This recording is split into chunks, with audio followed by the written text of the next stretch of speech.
From a mysterious physician with strange habits to a corrupt police chief obstructing the FBI, who were the suspects in the hunt for the Long Island serial killer. Several suspects emerged during the investigation. Dr. Peter Hackett, a local physician, drew suspicion after he called Shannan Gilbert's mother shortly after her disappearance, claiming to have treated her. His proximity to the crime scenes and odd behavior made him a person of interest, but no concrete evidence linked him to the murders. James Burke, the former Suffolk County Police Chief, was another significant suspect. Accused of obstructing the FBI's involvement in the case and involved in his own criminal activities, Burke's actions raised suspicions about his possible connection to the killer or knowledge of the crimes. Yet, without solid evidence, the investigation hit numerous dead ends.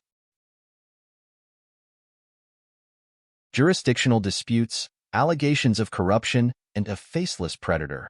How did investigators navigate the murky waters of the Long Island serial killer case? Dive into the complexities and challenges that shaped this decade-long hunt for justice.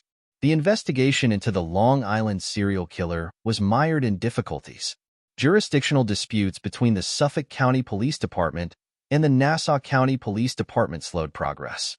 Allegations of corruption within the Suffolk County Police Department further complicated matters, with some believing key evidence had been mishandled or ignored.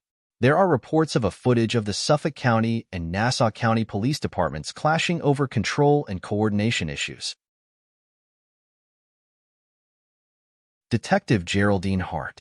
Detective Geraldine Hart and her team faced immense pressure to bring the killer to justice, yet leads were scarce, and the killer's methods were meticulously planned.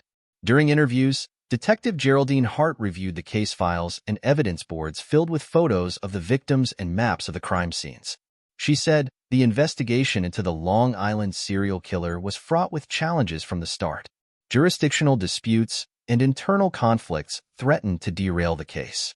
She also said, we were determined to find justice for these women, despite the obstacles.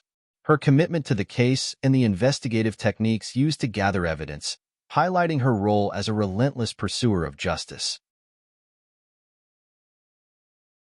Dr. Hackett's suspicious behavior, including his strange phone call to Shannan Gilbert's mother shortly after her disappearance. Shannan's family shared their eerie interactions with Hackett where, according to them, he said he treated her, but it didn't add up. Investigators followed up on Hackett's background and his connection to the area where the bodies were found. James Burke, the former Suffolk County Police Chief, is revealed to have obstructed the FBI's involvement in the case. According to reports, his colleagues and journalists discussed Burke's criminal activities and how his actions raised suspicions. They said his interference was a significant setback. All of these brought a shadow of corruption and the complications to the investigation. Also, the difficulties faced by the investigation, including potential mishandling of evidence, lack of resources, and the public's growing fear and frustration. Investigators and community members expressed their concerns and frustrations that it felt like they were always one step behind. As leads dried up and pressure mounted, the case seemed to hit a dead end, leaving the community in a state of terror and the investigators in desperate need of a breakthrough.